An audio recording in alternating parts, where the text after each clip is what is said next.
Hola, ¿cómo están amigos? Un saludo a todos ustedes. Soy el doctor Augusto Montúfar Valer. Les quiero presentar el primero de los 24 videos que tenemos. El primer tema a tratar a desarrollar es el peritoneo y las fases de coalescencia. Quiero decirles que los temas incluidos son temas muy importantes para el conocimiento de la anatomía quirúrgica de la pared abdominal y del abdomen. Son, eh, son aspectos importantes que hemos tocado y que lo iremos desarrollando. En este primer video vamos a comentar lo básico, lo fundamental del peritoneo y las fases de coalescencia. Entonces, el peritoneo es una membrana serosa que tiene dos capas que cubren el aparato abdominal. Estas dos capas básicamente son una capa célulofibrosa de sostén o llamada lámina propia. Como toda lámina propia tiene vasos, tiene macrófagos, tiene colágeno, fibras elásticas, y esa es la capa profunda, la capa superficial. Es una capa de revestimiento tipo mesotelio, formado por células y que tiene microvellosidades que incrementan la superficie de absorción, que es bastante importante en este peritoneo. Además que a nivel del diafragma tenemos los estomas que son, este, los estomas que son unas comunicaciones, eh, unas comunicaciones entre la cavidad abdominal y el diafragma que permiten el drenaje del contenido de la cavidad abdominal, ¿no? Ahora, este peritoneo tiene una superficie de 1,70 metros cuadrados. Déjenme bajar un poquito el volumen. Yo creo que ahí está bien. Permite una absorción de 750 ml diarios de líquido fisiológico y elimina unos 500 ml de soluciones hipertónicas. Su, Normalmente tiene un líquido seroso escaso de proteínas de aproximadamente con un contenido residual de 80 ml. La presión intraabdominal normal es de 0 a 10. Hablamos de hipertensión abdominal cuando supera los 12 milímetros de mercurio, y cuando esta presión es más de 20 se habla de síndrome compartimental. Esta es una patología importante que se presenta en cuadros infecciosos, obstructivos y traumatismos abdominales, ¿no? El síndrome compartimental básicamente lo que hace es comprometer eh, el retorno venoso al corazón, compromete la dinamia cardiocirculatoria, ¿no? Y es peligroso porque también produce disminución del flujo sanguíneo, oliguria y anuria.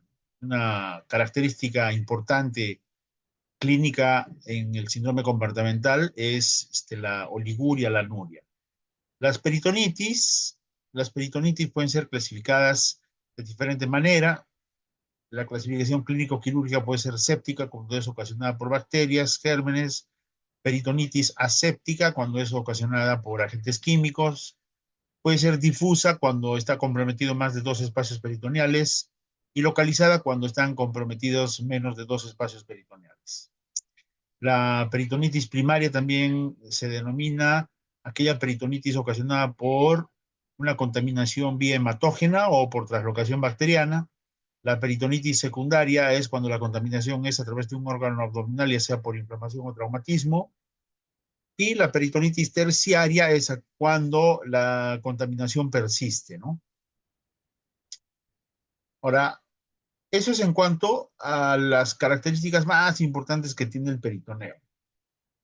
Ahora, la clasificación de los órganos de acuerdo al peritoneo, como lo vamos a comentar más adelante, es importante, pero el peritoneo tiene unos repliegues peritoneales que básicamente son los ligamentos, los mesos y los epíplones. Esos son los tres principales repliegues peritoneales que tiene el peritoneo. No, recuerden que el peritoneo es parietal y visceral, ¿no? Parietal, que recubre la pared, y visceral, que recubre los órganos intestinales.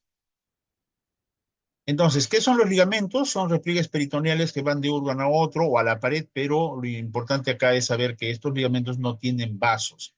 Ahora, el ligamento redondo del hígado se le dice ligamento porque, a pesar que tiene un vaso, pero estos vasos están obliterados. Están los vasos umbilicales obliterados, ¿no? Los mesos son repliegues peritoneales que van de un órgano a la pared abdominal y lo importante es que están vascularizados, ¿no? Así tenemos el mesenterio del intestino delgado, el mesocolon transverso, el mesoapéndice, el mesosigma, ¿no? Entonces, lo importante es saber que los mesos están vascularizados, los ligamentos no. Los epíplones también son repliegues de peritoneo que están vascularizados, pero los epíplones van de órgano a órgano, a diferencia de los mesos que van de un órgano a la pared, ¿no? Esa es la diferencia. Y básicamente la mayor parte de las veces que yo hago esta pregunta y pregunto cuál, cuántos epíplones tenemos, y la mayoría me contesta dos, pero en realidad son cuatro, como lo vamos a ver más adelante. Recordar que los epíplones son repliegues peritoneos que van de órgano a órgano. Entonces, tenemos cuatro: el epíplon mayor, el epíplon menor, y el epíplon pancreatoesplénico y el epíplon gastroesplénico, ¿no? Entonces, son los cuatro epíplones que tenemos. Estos epíplones dividen dividen la cavidad del órgano en espacios, especialmente el mesocolon transverso. Todo lo que está por encima del mesocolon transverso, ¿no? Se llama espacio supramesocólico, y todo lo que está por debajo, inframesocólico. A su vez, el inframesocólico está dividido por el mesenterio en dos: el lado superior y el lado inferior, ¿no? Y estos son las principales cavidades que se encuentran en la cavidad abdominal.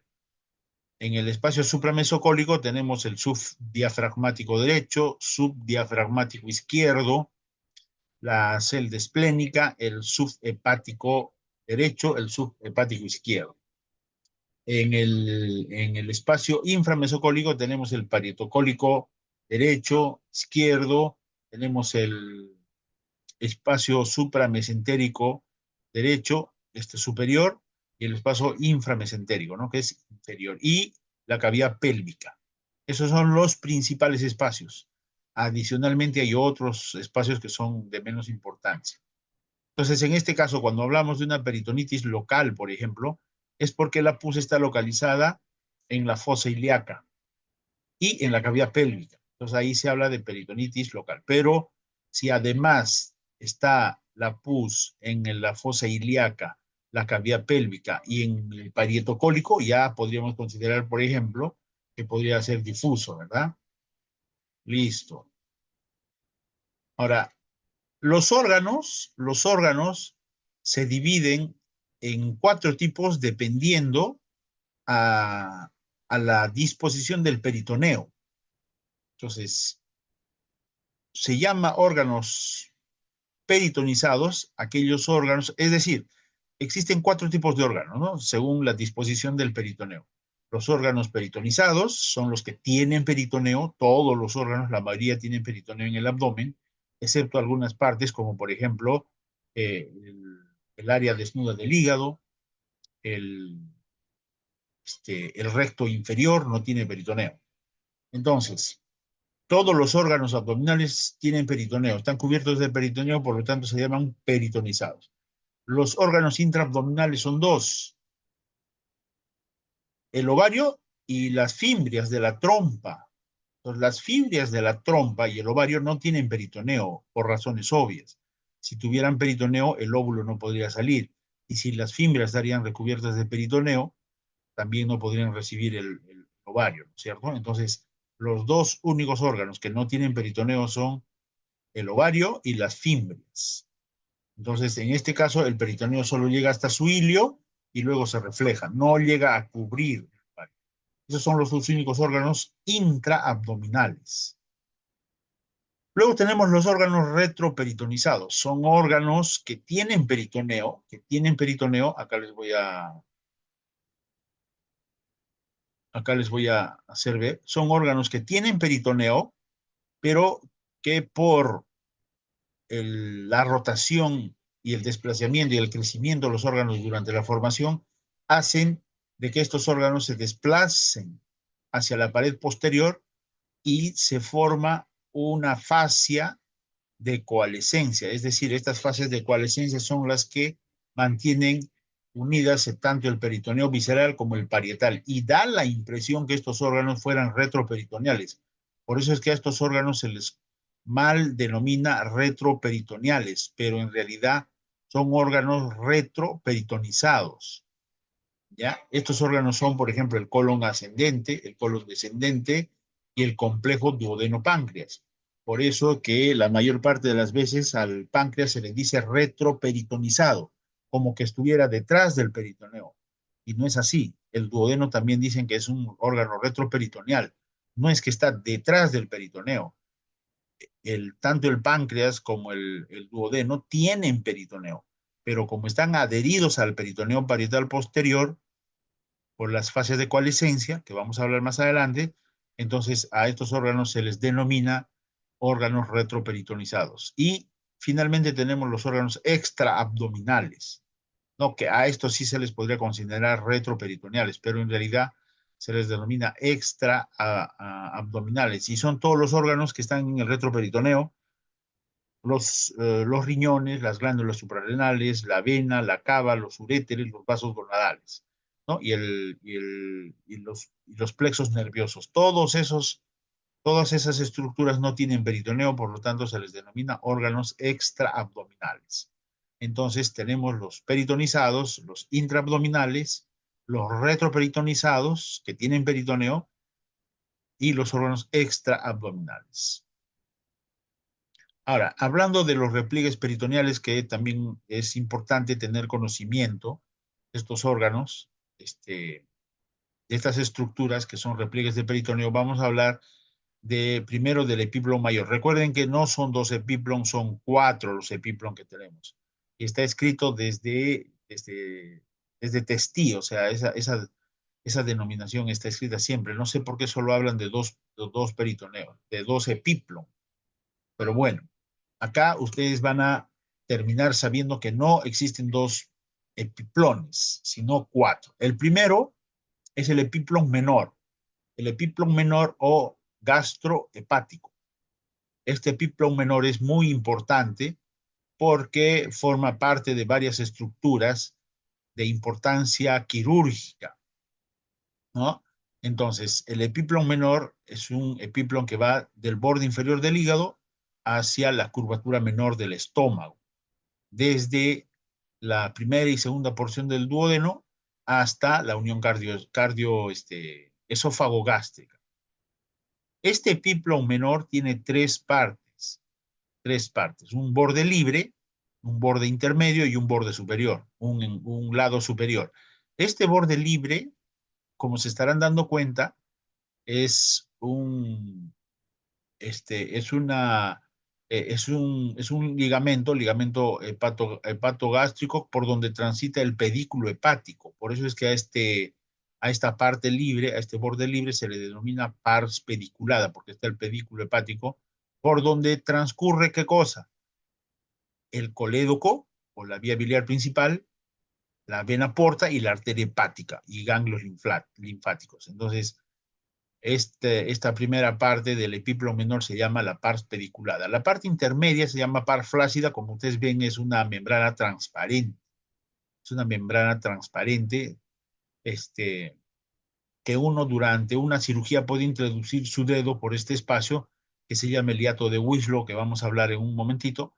Entonces, y por transparencia puede ver el dedo, que es de fácil apertura, ¿no? Y es importante también. Y luego finalmente tenemos la parte que está adherida a la unión cardioesofágica, a la unión esófago-gástrica, perdón, al cardias, que tiene bastante tejido conectivo, por eso se llama par condensa, ¿ya? Para diferenciar de la par flácida, que es transparente. Ahora, ¿qué importancia tiene esta pars condensa? Si se dan cuenta, por esta pars condensa transcurre la arteria gástrica izquierda o la coronaria estomáquica, además de que algunas veces emite una rama hacia el hígado que se conoce como hepática izquierda, que algunas veces durante las cirugías, si uno no tiene cuidado, las puede seccionar y comprometer la irrigación del lado izquierdo del hígado. Entonces es importante recordar esos detalles en lo que respecta al epíplomo menor. Este epíplomo menor también es un punto de acceso para la transcavidad de los epiplones, para llegar al cardias, al esófago, incluso a la aorta, ¿no? Para tener acceso a esos órganos tenemos que aperturar este epíplomo menor. También es importante que este epíplomo menor forma parte de la transcavidad de los epiplones y el borde libre es la entrada de una estructura importante que se llama el hiato de Winslow, que vamos a ver más adelante.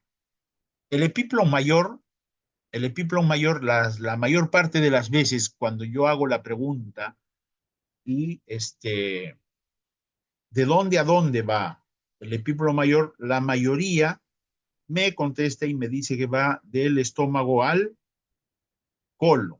Y realmente no es así. Realmente no es así.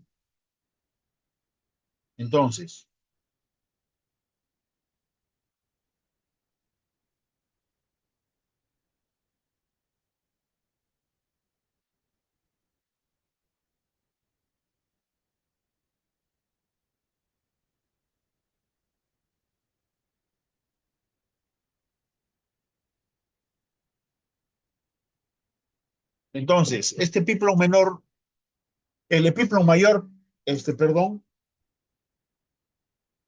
el epíplomo mayor no va del estómago al colon, que es lo que la mayor parte de las veces responden los estudiantes, los alumnos, los médicos e incluso los cirujanos. Entonces, este es un esquema bastante didáctico, interesante, para hacer ver de que el epíplomo mayor parte de la curvatura mayor del estómago, se dirige hacia abajo adelante, hace el delantal y regresa al complejo duodenopáncreas. Entonces, el epíplomo no va del estómago al colon, va del estómago, de la curvatura mayor, al complejo duodenopáncreas. Pero, ¿qué es lo que sucede? En el transcurso del desarrollo, estos dos epíplomo, este epíplomo mayor se va a adherir a esta estructura que se llama el mesocolon transverso y se unen mediante una fascia de coalescencia. Estas fases de coalescencia son estructuras laxas que unen mesos, ligamentos, son estructuras que unen, por eso se llama fascias de coalescencia, fascias que unen. Entonces, esta fascia de coalescencia se llama la fascia innominada. Entonces, por eso es que el epíplomo mayor da la impresión que sale del estómago y llega al colon, pero no es así. Sale del estómago y va hacia el complejo duodenopáncreas, pero está adherido al colon mediante la fase de coalescencia innominada, ¿cierto? Entonces, este epíplomo es importante, ¿por qué? Porque forma parte de lo que se llama la transcavidad de los epiplones, que es una estructura que está entre el estómago y el páncreas, que más adelante vamos a ver. Entonces, recuerden que este epíplomo mayor parte del estómago al complejo duodenopáncreas y por él transcurren vasos, los vasos gastroepiploicos, derecho e izquierdo, ¿no es cierto? Listo, entonces seguimos avanzando. Ahora, tenemos otros dos epíplon. Este tercer epíplon que les voy a mencionar es el epíplon gastroesplénico, es decir, del estómago al vaso. Como nosotros dijimos que los epíplon son estructuras vascularizadas, por este epíplon gastroesplénico, ¿a qué cosa da paso? A los vasos cortos, que son ramas de la arteria esplénica, ¿no es cierto? Son vasos, aloja los vasos cortos. Y y el cuarto epíplon que tenemos es el epíplon pancreatoesplénico. Este epíplon pancreatoesplénico aloja como todo epíplon, a vasos, y en este caso aloja tanto a la arteria como la vena esplénica. Entonces, este epiplon gastroesplénico y pancreato esplénico son estructuras importantes al momento de realizar una cirugía, tanto de estómago como del vaso como del colon. ¿Por qué? Porque se tiene que tener mucho cuidado, especialmente en las cirugías del vaso, especialmente en las cirugías del vaso, los únicos dos ligamentos, los únicos dos epiplon que tiene que tener uno cuidado es el pancreato esplénico y el gastroesplénico porque son vascularizados. El resto de los ligamentos del vaso, los ligamentos de fijación del vaso son ligamentos avasculares. Así que hay que tener mucho cuidado en estos dos epíplomas. Muchas veces están bien conformados dependiendo a qué tanto esté unida la cola con el vaso, igual en el estómago. Algunas veces son casi inexistentes, ¿ya? Pero siempre hay que tener en cuenta que nosotros tenemos esas estructuras. Por otro lado, también tenemos los mesos, ¿no? Los mesos son estructuras, repliegues peritoneales que van del órgano a la pared. En este caso tenemos el mesenterio, que es el meso que conecta todo el intestino delgado a la pared posterior, a la pared abdominal posterior, y por este mesenterio transcurre la arteria mesentérica inferior y los vasos yeyuno ileales, ¿cierto? Este mesenterio tiene una disposición de izquierda a derecha y va desde la altura más o menos de L2 a la izquierda de L2 hasta la articulación sacroiliaca derecha en forma diagonal. Esta estructura también es importante al momento de hacer cirugías gastrointestinales, ¿no? Recuerden que el mesenterio es una estructura oblicua de izquierda a derecha, de arriba hacia abajo, desde L2 hasta la articulación sacroiliaca derecha, que aloja la arteria y vena mesentérica superior y los vasos yeyuno-ileales. Tenemos otro meso que es bastante frecuente, bastante conocido, que es el mesoapéndice, que es un meso triangular. Lo importante en este meso es saber que igual cuando yo hago la pregunta a los residentes por dónde transcurre la arteria pendicular, no saben decir, pero la arteria pendicular transcurre por el borde libre del mesoapéndice. Este mesoapéndice tiene una forma triangular, una base secal, un borde apendicular y un borde libre. Por ese borde libre transcurre la arteria pendicular, que es rama de la mesentérica superior, es una rama terminal y llega directo a la punta y emite ramas al apéndice. Es importante saber este detalle, ¿por qué? Porque al momento de hacer la cirugía, lo primero que tenemos que saber es que la arteria está pasando por el borde libre y lo primero que se hace en estas cirugías es hacer un control vascular. Una vez que nosotros hemos hecho el control vascular, la apendicectomía transcurre sin ningún problema. Entonces, ese es el otro meso que tenemos. Luego tenemos el mesocolon transverso. El mesocolon transverso es una estructura importante, es una estructura bastante importante y un poquito con bastantes detalles. ¿Ya? El mesocolon transverso va a unir el colon transverso a la pared abdominal posterior. Es una estructura que se dirige de derecha a izquierda y de abajo hacia arriba, del riñón derecho hacia el riñón izquierdo en forma oblicua.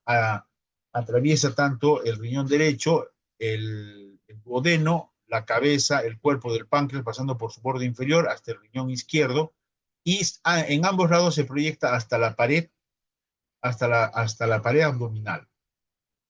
Este mesenterio tiene doble hoja, ¿no? Como todo peritoneo tiene doble hoja, una superior y una inferior. Y también tiene tres raíces. La raíz primaria o superior que nace en la cabeza del páncreas, la raíz secundaria o inferior que nace en el duodeno y las raíces terciarias que son las prolongaciones del mesocolon transverso hacia la pared abdominal lateral, ¿no? ¿Qué cosa transcurren por eso? Los vasos cólicos transcurren por eso. Y tiene importancia, ¿por qué? Porque este mesocolón transverso este, forma el piso de la transcavidad de los epiplones que vamos a ver, y además es como transcurren los vasos cólicos por ella, algunas veces por problemas inflamatorios en el estómago, este, este mesocolón transverso tiende a unirse, adherirse firmemente, y al momento de hacer una cirugía de estómago se pueden lesionar estos vasos. Entonces se tiene que tener mucho cuidado con esos detalles. Seguimos. Tenemos otro tipo de mesos que es el mesocolon sigmoide, que va el sigmoide, saben que es una parte del intestino del colon descendente bastante móvil, que tiene forma triangular de vértice inferior.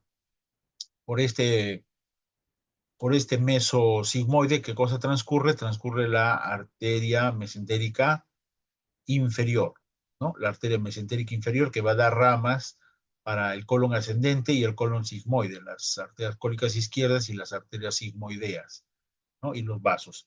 Ahora, la importancia de este mesosigmoides es de que el vértice va a atravesar tanto los vasos femorales como el uréter, que es un punto de reparo importante para tener en consideración al momento de hacer una cirugía, para evitar lesionar estas estructuras que son de mucha importancia. Entonces, este es el mesosigmoides. Y luego tenemos los ligamentos. Los ligamentos son estructuras, repliegues peritoneales que pueden ir de un órgano a la pared o de un órgano a órgano y no están vascularizados. Son diferentes tipos de ligamentos, el hígado tiene sus diferentes tipos de ligamentos, sin embargo, el hígado, su principal medio de fijación no son los ligamentos, sino son los pedículos vasculares, tanto superior, el de salida, como el de entrada. No, pero estos ligamentos son el ligamento coronario, que es anterior y posterior, derecho e izquierdo, y la prolongación de estos ligamentos coronarios se denominan ligamentos triangulares, tanto derecho como izquierdo. Estos ligamentos pueden tener diferente tensión o pueden ser cortos. Luego tenemos el ligamento redondo, que es un ligamento que va del ombligo, por el que transcurre la vena umbilical, que está obliterada en los adultos, pero que se recanaliza en enfermedades como la cirrosis. Y finalmente tenemos el ligamento falciforme que va desde el ombligo y toda la pared abdominal anterior y el diafragma hacia el hígado, ¿cierto? En la base del ligamento triangular, ¿qué cosa encontramos? Las venas suprahepáticas que van a desembocar en la vena cava, ¿cierto? Que es un reparo importante, y el ligamento redondo es un punto de reparo porque en la base del ligamento redondo se encuentra el, la vía biliar principal, la unión del hepático derecho con el izquierdo, que forman la vía biliar principal. Es así que es un punto de reparo importante al momento de ubicar la vía biliar en casos difíciles donde los pacientes tienen muchas adherencias. Un punto de reparo es el ligamento redondo. Los ligamentos del vaso, como ya les había mencionado, son múltiples. Los principales son, por ejemplo, el freno esplénico, el colo esplénico, el lieno esplénico, el reno esplénico. Son ligamentos que algunas veces están bien presentes y otras veces no, pero son ligamentos avasculares. De estos ligamentos, los más importantes, los ligamentos vascularizados o los epiplon, ¿no? El epiplon pancreatoesplénico y el epiplon gastroesplénico, que son los ligamentos vascularizados. Eso es en cuanto a los ligamentos del vaso. Recordar de que los principales ligamentos que tienen el vaso son el pancreato esplénico y el gastroesplénico, porque estos son vascularizados. El resto de los ligamentos del vaso son ligamentos avasculares que con un poco de cuidado la digestión es bastante fácil. De los ligamentos del tracto digestivo, uno de los más importantes es el ligamento de Treitz. Este ligamento de Treitz o ligamento suspensorio del ángulo duodeno yeyunal es un ligamento que va del ángulo duodeno yeyunal al pilar derecho del diafragma. ¿Ya? Se va desde L1 hasta el pilar derecho del diafragma. Este ligamento algunas veces está bien conformado, que une tanto el ángulo como la cuarta y tercera porción del duodeno, ¿cierto? Ahora, como les dije, en la cavidad abdominal nosotros tenemos repliegues peritoneales y muchos de ellos tienen unas fases de coalescencia que hacen de que las estructuras se adhieran al peritoneo parietal posterior. Entonces, nosotros tenemos básicamente 5 repliegues peritoneales, 5 fascias de coalescencia. Las que más se conocen es la fascia de TOL2, la fascia de TOL3, son las que más se conocen. La fascia de TOL2 es una fascia que va a unir el colon ascendente al peritoneo parietal posterior. Esa es la fascia de TOL2. La fascia de TOL3 es la fascia, la fascia eh, de coalescencia que va a unir el colon descendente al peritoneo parietal posterior. Y la otra fascia que yo les quiero volver a considerar es la fascia innominada que une el epíplon mayor al colon, ¿no? Y al mesocolon transverso. Esa es la fascia innominada. Y las otras fascias, tenemos otras 3 fascias, la fascia TOL1, la fascia de Fredet y la fascia de Treitz, que están un poquito en el anonimato, pero la fase de TOL1 es una fase de coalescencia que va a unir el cuerpo, es una fascia posterior que une el cuerpo al peritoneo parietal, el cuerpo del páncreas a la pared, a la pared peritoneal posterior, ¿no es cierto? Entonces la fascia de TOL1 es la fascia que une el cuerpo del páncreas a la pared posterior, la fascia de TOL2 es el colon ascendente, la fascia de TOL3 es el colon descendente.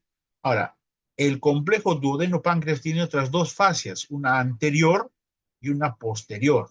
La anterior se llama fascia Fredet y la posterior se llama fascia Treitz. La anterior une el complejo duodeno-páncreas a la parte anterior o al mesocolon transverso o al mesenterio. En cambio, la fase de coalescencia de Treitz une la cabeza y el duodeno al peritoneo parietal posterior. Entonces, estas son las fases de coalescencia que nosotros tenemos.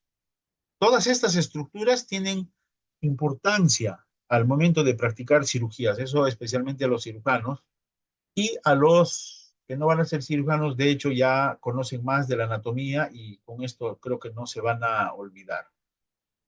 Otra estructura importante que tenemos nosotros en el abdomen es la transcavidad de los epiplones y el hiato de Wislow. La transcavidad de los epiplones es una cavidad que está detrás del vaso, delante del páncreas, ¿cierto? Entonces, esta cavidad se accede a esta cavidad a nivel por el hiato de Wislow, que es el que va a comunicar la transcavidad de los epiplones con la cavidad abdominal en sí. Entonces, el hiato de Wislow, ¿cómo está formado? El hiato de Wislow, como les decía, está formado por el pedículo hepático por delante, que está en el que se encuentra el colédoco, la vena porta y la arteria hepática y los ganglios. Esa es la parte anterior. La parte posterior está formada por la vena cava. Detrás está la vena cava. En la parte superior está el hígado. Básicamente es el lóbulo caudado. Y en la parte inferior está el duodeno. Entonces, esta estructura que se llama hiato de Wislow es una estructura importante que permite el acceso a la transcavidad de los epiplones. Luego del ingreso al hiato de Wislow, ¿qué cosa tenemos? El vestíbulo. El vestíbulo es la zona contigua al hiato de Wislow que está formado por tanto el duodeno por el hígado. ¿Ya? Inmediatamente después existen 2 repliegues peritoneales formados por la arteria gástrica o coronaria esofágica y la arteria hepática. Entonces, esos repliegues peritoneales hacen de que el hiato de Wislow y el vestíbulo y siguiente otra entrada que se denomina la bursa omentalis. Esta bursa omentalis es el ingreso a la transcavidad de los epiplones, ¿cierto? Entonces, primero está el hiato de Wislow, luego está el vestíbulo, inmediatamente después está la bursa omentalis, que está formado por el repliegue peritoneal de la arteria gástrica izquierda y la arteria hepática común. Y luego ingresamos a la transcavidad de los epiflones. Listo. Bueno, este es el primer video. El siguiente video vamos a hablar sobre las maniobras de movilización abdominal. Bueno, queridos amigos, ha sido un gusto. Cualquier duda, cualquier consulta me pueden hacer llegar. Recuerden que soy el doctor Augusto Montúfar, cirujano del aparato digestivo. Tengo entrenamiento en trasplantes de órganos, experto en disecciones cadavéricas.